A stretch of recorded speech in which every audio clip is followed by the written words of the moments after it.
The snow fell thick and relentless that night, blanketing the quiet suburban neighborhood of Willow Creek in a pristine layer of white.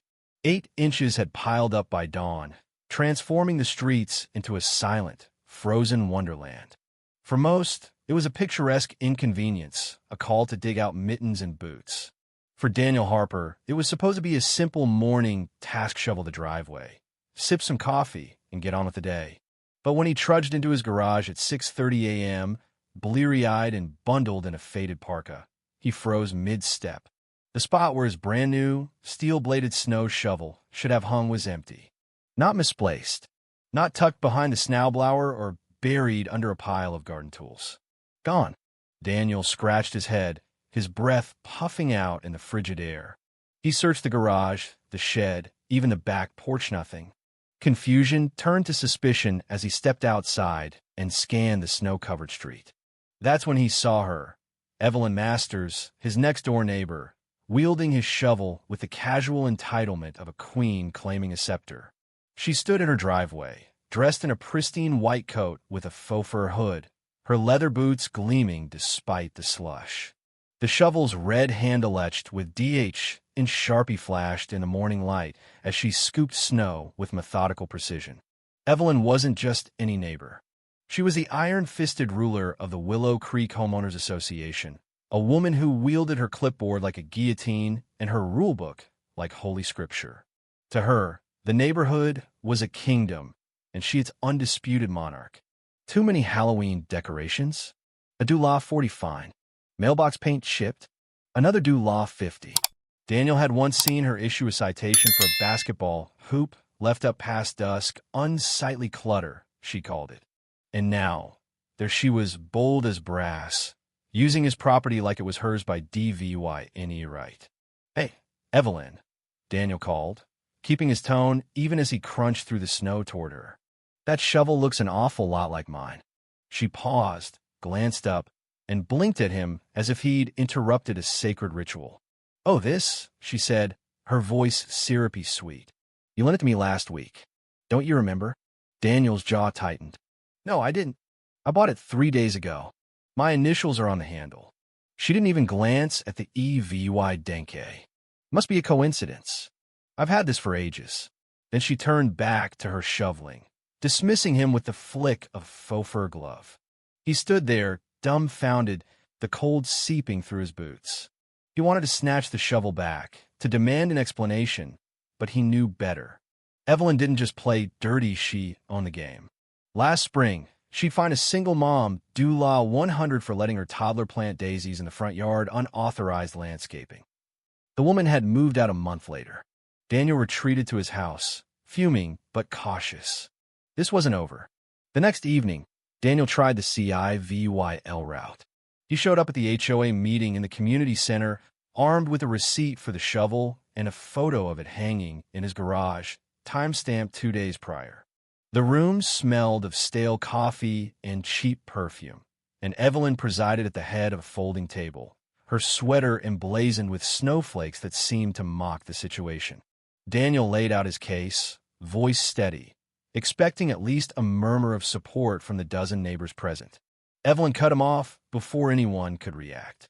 "Mr.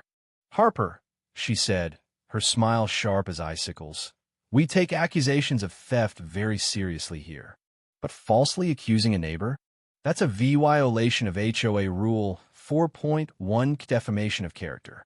I'm afraid I'll have to issue a $75 fine." The room went silent.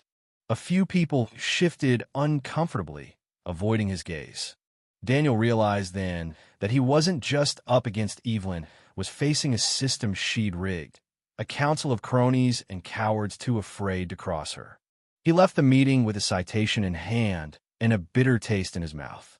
2 days later, another notice arrived: failure to clear snow from driveway within 24 hours of snowfall. Fine, $60. The irony hit him like a punch. How was he supposed to shovel without a shovel? Evelyn wasn't just petty.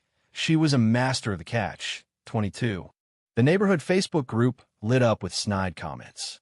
Someone posted a photoshopped image of Evelyn posing with a shovel like a pageant queen, captioned, "Finders Keepers."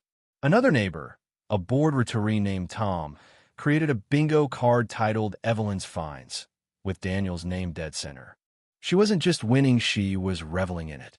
One afternoon, Daniel caught her snapping selfies with a shovel in her driveway, her coat flung open to reveal another garish holiday sweater.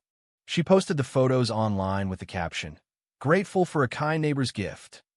The lie was so blatant it almost impressed him. Almost. Daniel wasn't a man prone to rage. At 38, he was a mechanical engineer with a decade of experience in Arctic research stations, a career spent coaxing machinery to life in sub-zero hellscapes. He'd faced blizzards that could bury a house and ice that could split steel, and he'd learned one thing. Nature didn't negotiate, but it could be harnessed. As he sat at his kitchen table that night, the HOA fine crumpled beside his untouched dinner. An idea took root. Evelyn had declared war, but she'd picked the wrong battlefield. He wasn't going to scream or sue or storm her porch. No, he'd fight her with something colder, something she couldn't find or regulate. He pulled out a notebook and began sketching water volumes, freezing rates, wind patterns. His fingers drummed against his coffee mug, his mind racing. By midnight, he had a plan, a silent, icy revenge that would make her rue the day she touched his shovel. The next morning, he studied the snow along Evelyn's property line. It clung to her manicured hedges, piled against her wrought iron fence. He tested the conditions with a garden hose, spraying a fine mist that froze solid in minutes under the 20-degree air. Perfect. He ordered supplies, online hoses, misting nozzles, timers, portable water tanks, everything untraceable to his home's plumbing. If Evelyn sniffed out his scheme too soon, she'd slap him with some obscure HOA violation. He worked in the dead of night, rigging the system under cover of darkness, his breath fogging in the stillness. The first test came on a bitter Tuesday evening. Daniel flipped the timer, and the nozzles whispered to life, spraying a delicate mist across his side of the property line. By dawn, a thin layer of ice coated the hedge, separating their yards, glinting like crystal in the sunrise. Evelyn noticed it was obsessive about details and spent 10 minutes poking at it with a stick, muttering about runoff. She didn't suspect a thing. Phase 1 was underway.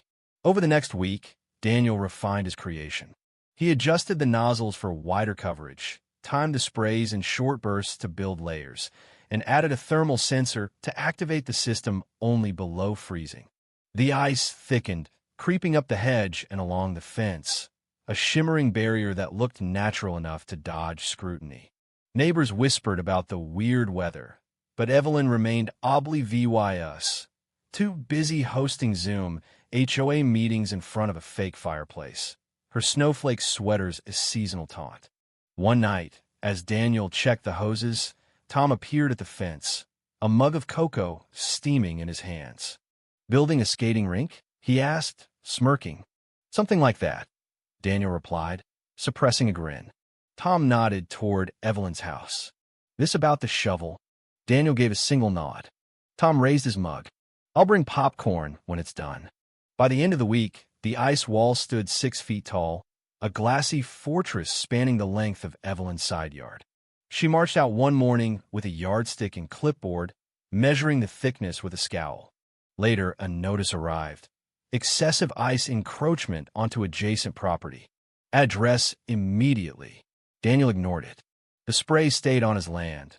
The wind and cold did the rest. She had no proof, no case. Evelyn escalated. She called the city, and a board inspector shuffled over, took one look, and shrugged.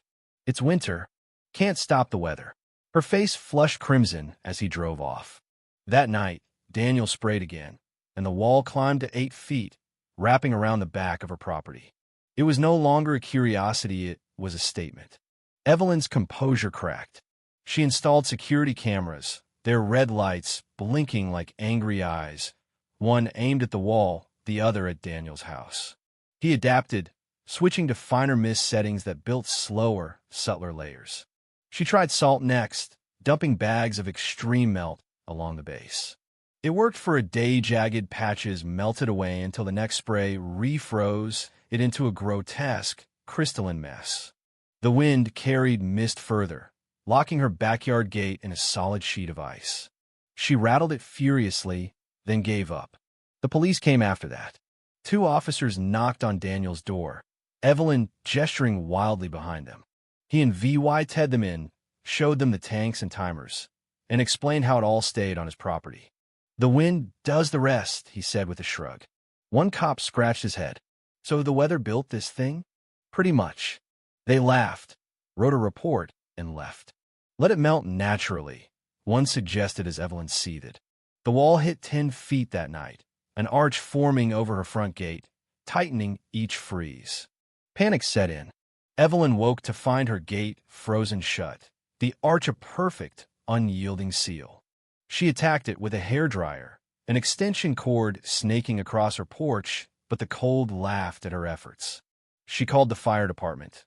They took photos, chipped at it, and told her to hire a contractor. That evening, a teenager filmed her screaming at the gate, posting it to TikTok with the caption, "HOA tyrant trapped in Ice Castle." It went VY-RAL 300,000 VYUs by morning. A news crew arrived, and Daniel played dumb, sipping coffee and blaming strange weather. Evelyn hid behind her curtains as they filmed the Willow Creek Glacier. Her house suffered next. The ice pressed against pipes and vents, cutting her power during a brutal night. The electric company couldn't reach the meter frozen solid. She huddled on her porch in a thermal blanket, a fallen queen in a crumbling empire. The wall encased her home, a square of frost with only a mailbox gap and one upstairs window free. She wasn't hurt, just humbled, trapped by her own arrogance. The neighborhood shifted. People waved at Daniel, shared knowing smiles. A petition ousted Evelyn from the HOA, replaced by a soft-spoken nurse named Clara. A for sale sign sprouted in Evelyn's yard, and she fled to a warmer state, Leah VY-ing the shovel behind. Daniel framed it in his garage with a plaque, "Take only what's yours." Spring thawed the ice, but the legend endured. Kids called Evelyn's old house Frost Queen Manor, and neighbors toasted Daniel at a block party with ice wall Sir VY Vor mugs. Tom clapped him on the shoulder one evening. "You fix more than a shovel problem, you know." Daniel grinned. Nature's a hell of a referee. Inside, he sat by his window, the framed shovel glinting in the sunset. Revenge didn't need noise or fists. Sometimes it just needed patience, a cold snap, and a little engineering. Evelyn had learned that the hard way in Willow Creek would never forget it. If you were the one in this story, how would you react? Would you stand up and fight back, or accept the unreasonable pressure and control from the HOA? Share your thoughts in the comments below. And don't forget to subscribe, like, and share this VY Deo with more people. Your small action gives us the motivation to keep bringing you more intense and engaging stories. Thanks for watching, and we'll see you in the next VY Deo.